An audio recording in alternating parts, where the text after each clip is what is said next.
Streat. I'm CEO of Medify.com.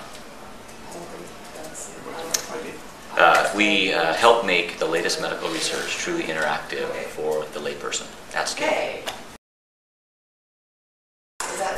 This is my fourth startup that I've done, and so there have been lots of hurdles ranging from financing to getting the right team on board to ultimately iterating and figuring out what customers really want and whether or not you can actually build something that they want.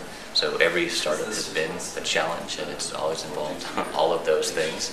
And luckily, of the four I've done, I was able to successfully navigate those in three of them, and one of them was a good learning experience where we weren't able to get through some of those things.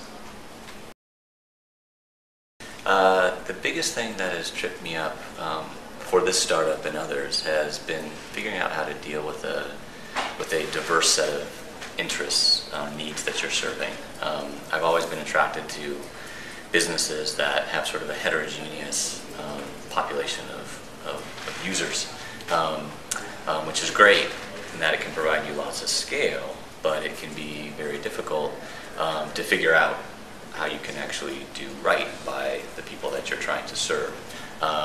And this one in particular, Medify in particular, has been challenging because we're serving people who are dealing with serious illness, and we have a wide range of kind of attitudes and philosophies when you're dealing with that. And so it's very, very challenging to figure out how to do that. And what it just means is we end up having to fight battles on multiple fronts at the same time to really make it work and try to have some level of focus around everything, which is super challenging. I would say, sort of generally from a startup standpoint, all the startups I've done have been venture-backed, and so I've been fortunate to have been able to have developed relationships in that community, in particular in Seattle, where we're based and where I do these at. And so the financial infrastructure there has been just super helpful. Everything I've done has been technology focused, and so I've been fortunate enough to be able to connect to really solid networks of awesome technology people to make great products. And then I guess specifically for Medify, the latest one, we're a data company, and so I never thought I'd be saying it, but we get a ton of help from the US government because they provide us lots of data that we then repackage for consumers who are dealing with serious health issues. We're standing at, from a company standpoint, I guess I'll give sort of two answers. From a company standpoint, I'm probably standing at the biggest abyss of any of these I've done, and that's because what we're doing is very controversial.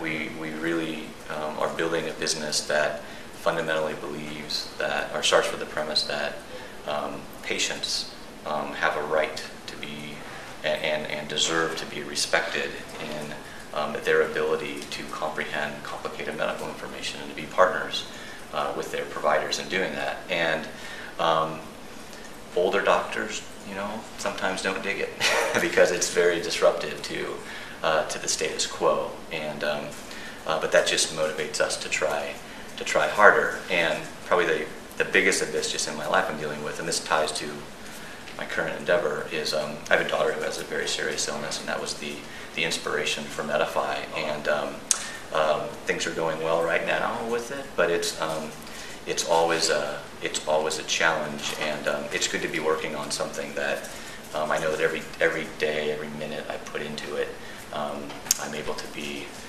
a user that gets value out of it as well to help my daughter. Oh, sure. What inspires me to keep going? Yeah. So it's my daughter, and trying to create a better outcome.